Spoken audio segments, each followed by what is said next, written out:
Les GG, les grandes gueules, c'est sur RMC. RMC Story, c'est tous les jours à la radio et à la télé de 9h à midi, 3 heures de direct avec les grandes gueules, avec aujourd'hui Enora Malagré qui est avec nous. Nous sommes avec monsieur Didier Giraud et maître Gilles-William Goldnadel. GG et vous dans le public tout à l'heure avec une fidèle des GG, c'est Mirvette qui est décoratrice dans les Hauts-de-Seine et qui veut reprendre la parole avec l'une de nos GG, avec Enora Malagré notamment. T'as eu droit à ton GG et vous parce que t'as sorti Tony Truant tout à l'heure sur ton manque de compassion vis-à-vis de Carlos Ghosn.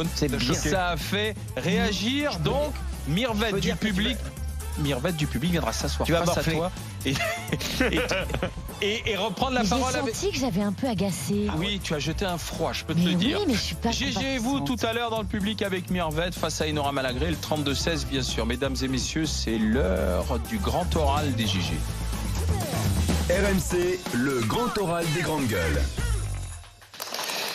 Nous sommes avec Geoffroy Didier, directeur de campagne des Républicains pour les élections européennes. Bonjour, monsieur Geoffroy Didier.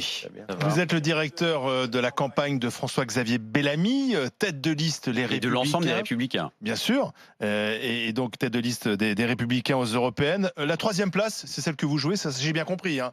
Donc Macron et Le Pen en tête, et vous jouez la troisième place. Non, on joue la première, parce que 0% des électeurs sont allés voter, donc on considère qu'on peut convaincre le maximum de nos concitoyens, avec un vrai projet, contrairement d'ailleurs à La République En Marche, qui n'a toujours pas de projet, et avec un projet mortifère qui est celui du Rassemblement National, qui consiste en fait à une sorte de Frexit, et quand on voit ce qui se passe avec le Brexit, avouez quand même que ça ne donne pas envie. Et vous alors, parce que moi j'ai toujours pas compris ce que François-Xavier Bellamy voulait pour l'Europe. J'ai compris ce qu'il voulait. Vous l'avez pas beaucoup écouté alors Si, attentivement, mais il veut quoi précisément? Il veut la même Europe, il veut renverser la table. On veut l'Europe, contrairement au Rassemblement National, mais on veut une autre Europe. Est dirigée par la droite, donc c'est pour ça que je pose la question. Non, elle n'est pas dirigée par la droite. Ça, c'est une... Elle est dirigée par la droite. Non, elle n'est pas vraiment dirigée par la droite parce qu'elle est dirigée par les chefs d'État. Et en France, par exemple, c'est Emmanuel Macron qui donne le ton pour la politique européenne s'agissant de la France. Oui, et en Allemagne, c'est Angela Merkel. Mais la droite est majoritaire en Europe. Donc François-Xavier Bellamy, qu'est-ce qu'il va faire de différent puisque Nous, je vous donne un exemple. On veut par exemple stabiliser le périmètre de l'Union européenne.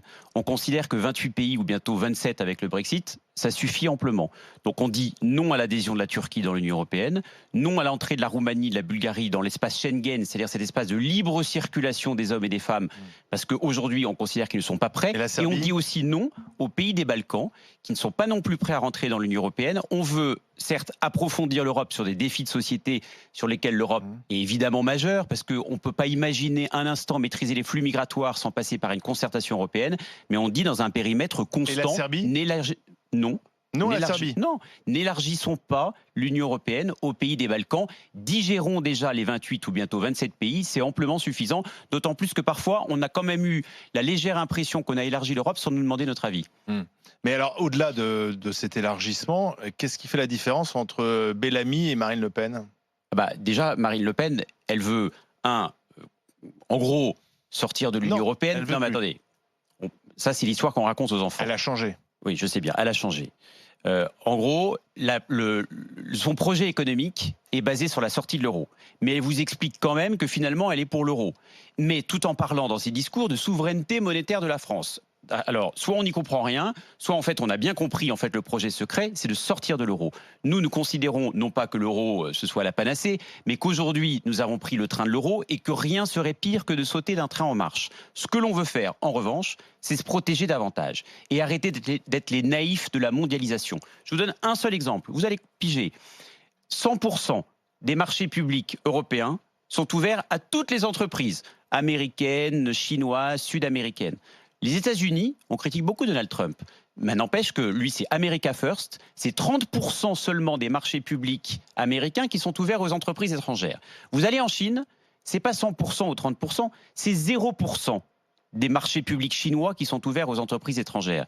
Je ne dis pas qu'il y a un modèle qui est mieux que l'autre. Je dis juste arrêtons d'être les naïfs de la bande et donc exigeons la réciprocité dans les échanges commerciaux. Si on commerce avec la Chine qui ne veut pas des entreprises françaises ou européennes, eh bien on dira non aux entreprises chinoises et on se protégera davantage sur un plan commercial. Donc vous voulez pas une Europe être extrémiste. Vous voulez on veut une Europe qui libérale protège ses frontières, notamment sur le plan migratoire, mais aussi sur le plan commercial. Je veux juste juste qu'on arrête d'être les naïfs de la mondialisation.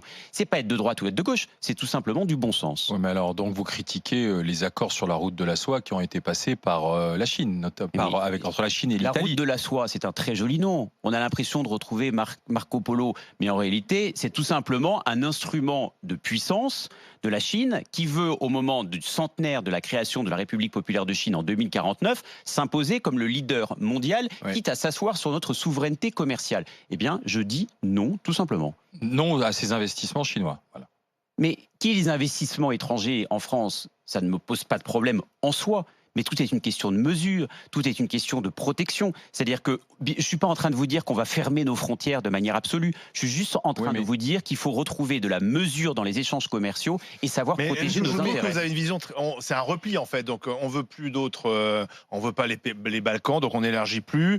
Il faut se protéger de tout le monde. Donc en fait, attention. non mais j'essaie de comprendre. Les Républicains aujourd'hui, c'est la protection, c'est le repli sur soi. Je vois pas trop de différence avec le Rassemblement national, avec Nicolas Dupont-Aignan. On est dans le repli. C'est le respect de nos intérêts. L'Europe, c'était plutôt l'ouverture jusqu'à présent. C'est le respect de nos intérêts.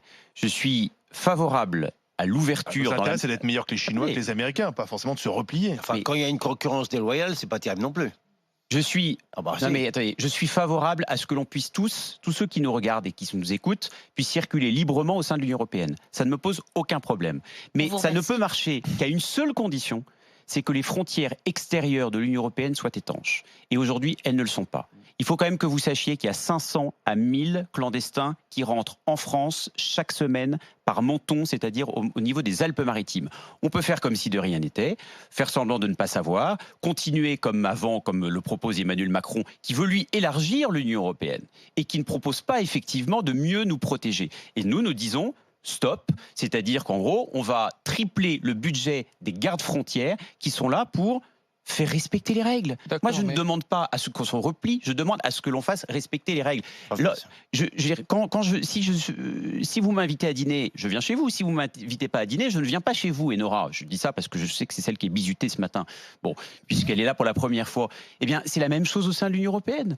Si vous êtes un clandestin, que vous ne respectez pas les règles et les valeurs de l'Union européenne et notamment de la France, eh bien, le minimum, c'est que l'on vous reconduise dans votre pays d'origine. Ce qui est incroyable. Non, mais juste pour terminer, ce qui est incroyable, c'est que ces évidences soient redevenues des combats politiques. Oui, mais alors attends, Nora a été interpellée. On ne sait pas si elle a. C'était à titre d'exemple. Ah non, pour la taquiner.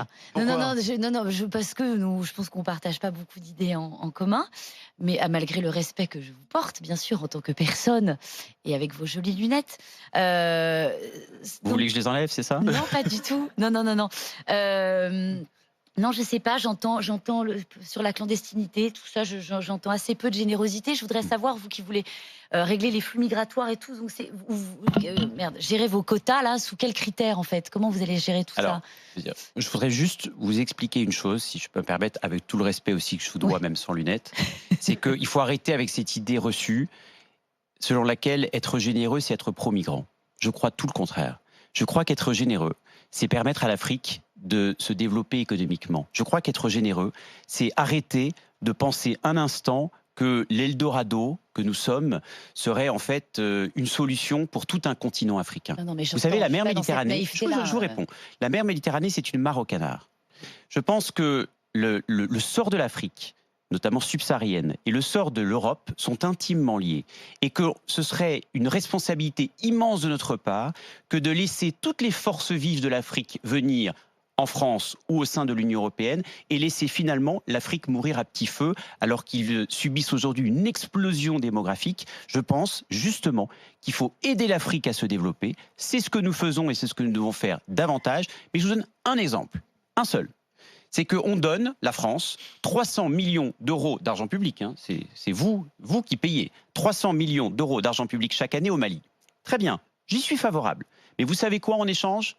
Le Mali n'a accepté de reprendre au Mali seulement que 13 clandestins maliens venus en France. Ça marche pas. C'est-à-dire que l'aide au développement, ça ne doit pas être dans un sens unique. Moi, je suis favorable à ce que l'aide au développement, elle s'amplifie, mais à une seule condition, c'est que les pays d'immigration comme le Mali ou que les autres pays jouent le jeu aussi en reprenant les clandestins chez eux. Ouais, bah, allez dire ça aux entreprises qui embauchent aussi, les grandes entreprises du BTP, qui Oui, bien embauchent sûr. des clandestins. Et puis vous parliez de concurrence, vous parliez des Chinois.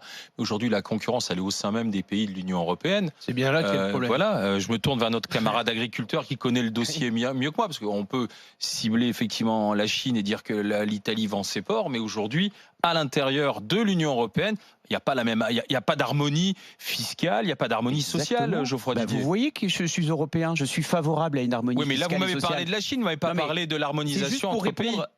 c'est juste pour répondre à Olivier Truchot qui me disait, au fond, je ne propose que le repli. Pas du tout.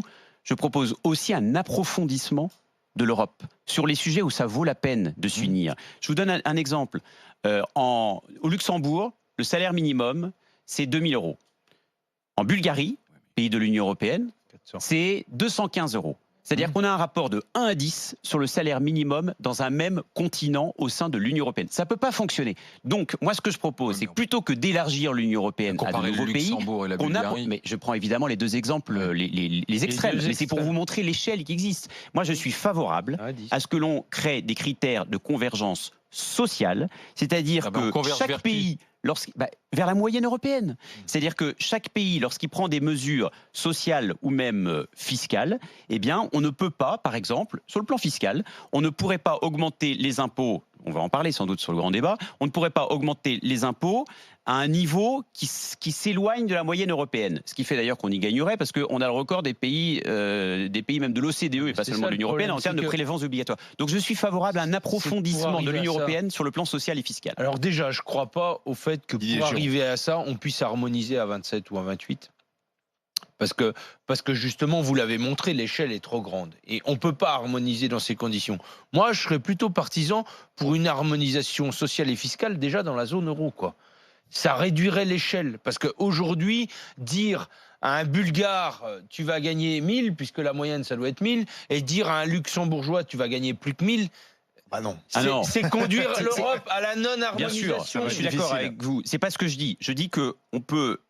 Ça s'appelle la convergence. En gros, C'est-à-dire qu'en le gros, Luxembourg on a va plus le pas droit être- d'augmenter son SMIC et Exactement. la Bulgarie a plus le droit de le exactement. baisser. C'est ça C'est une votre question de idée tendance. Ouais, sauf que moi, je crois qu'à 27, on n'y arrivera pas, ça. C'est déjà le Concrètement, cas, bien sûr que ça monte, bien sûr que le niveau de vie des pays de l'Est a progressé, Bien notamment grâce à l'Europe. Alors c'est vrai que vu de grâce aux France, aides européennes. vu de France, on a du mal à voir quels ont été les avantages de cet élargissement. Mais les avantages de l'Europe, c'est quand même l'agriculture. Enfin, c'est le premier budget européen, Alors, Didier Giraud. Et, Faut le rappeler. et d'abord et avant tout, les avantages de la France. Hmm. Parce que sûr. l'Europe, c'est la première bouche solvable qui est au sein de notre maison, quoi. Hein. Et aujourd'hui, si l'agriculture française est ce qu'elle est, c'est parce que l'Europe s'est faite. Alors du coup, moi, Bien le j'aimerais rappeler, savoir quand même. quelle est votre vision par Bien le rapport à la PAC. On fait quoi avec les accords nationaux? Enfin, d'après ce que vous nous avez montré et expliqué, j'ai un petit doute quand même sur comment on va traiter le TAFTA. Et puis, derrière ça, il y a un dossier qu'on n'a pas évoqué. C'est aussi la réglementation administrative. Parce que quand on dit le manque d'harmonisation fiscale et sociale, on oublie la réglementation administrative. Il y a aujourd'hui des collègues agriculteurs de l'autre côté de la frontière des Pyrénées, c'est-à-dire des Espagnols, qui utilisent des produits qui sont interdits chez moi, quoi. D'où le besoin d'Europe. Mais bien sûr. D'où le fait que je ne suis Sauf pas que ça, uniquement c'est pour le l'Europe repli. qui le tolère, monsieur. C'est Non, mais- l'Europe non, qui le alors, tolère. je vais vous dire quoi. un truc. Quand aujourd'hui, moi, je vais sur le local signer un accord pour dire, bah, tu prends la viande chez moi pour mettre dans ton Leclerc plutôt que le Leclerc d'à côté, je suis attaqué par l'Europe pour clause de non-concurrence, quoi. Et position dominante. Enfin, à un moment donné, dire on voudra appliquer des grands principes au niveau de la réglementation du commerce mondial, si on n'est pas foutu de les faire appliquer au sein même de l'Europe, il y a quand même un problème. Je suis d'accord. Mais je suis pas en train de vous dire qu'à Bruxelles et au sein de l'Union européenne, tout va bien. Moi, je suis devenu député au Parlement européen il y a moins de 18 mois parce que je suis arrivé en cours de route. J'ai bien vu à quel point tout ça est quand même hyper complexe et que la tuyauterie européenne mériterait d'être simplifiée. Mais ce que je voudrais quand même vous dire, c'est qu'on accuse aussi l'Europe de tous nos problèmes. Et en fait, on découvre souvent que c'est la France qui a rajouté les règles. Oui, ça, j'en Un suis tout petit conscient. peu de pédagogie. On fait une directive, c'est-à-dire en gros une loi européenne. Bon. Après, il faut la faire appliquer dans chacun des pays. Donc on appelle ça, on l'a fait transposer dans chacun des pays. On découvre que l'Assemblée nationale, bonjour messieurs les députés et mesdames les députés, l'Assemblée nationale, en fait, une fois sur deux, elle surtranspose la directive européenne. Et donc, les règles... Je disais Coluche, en France, on lave plus blanc que blanc. Exactement. Elle rajoute des règles. Donc les règles prétendument européennes que vous mais ça, j'en suis fustigez complètement légitimement, on découvre que souvent c'est la France qui ajoute. Geoffroy Didier, vous restez avec nous, suite du grand oral des GG. Dans un instant, direct sur RMC, RMC Story, des questions de Gilles William Goldnadel. À tout de suite. RMC jusqu'à midi. Les grandes gueules.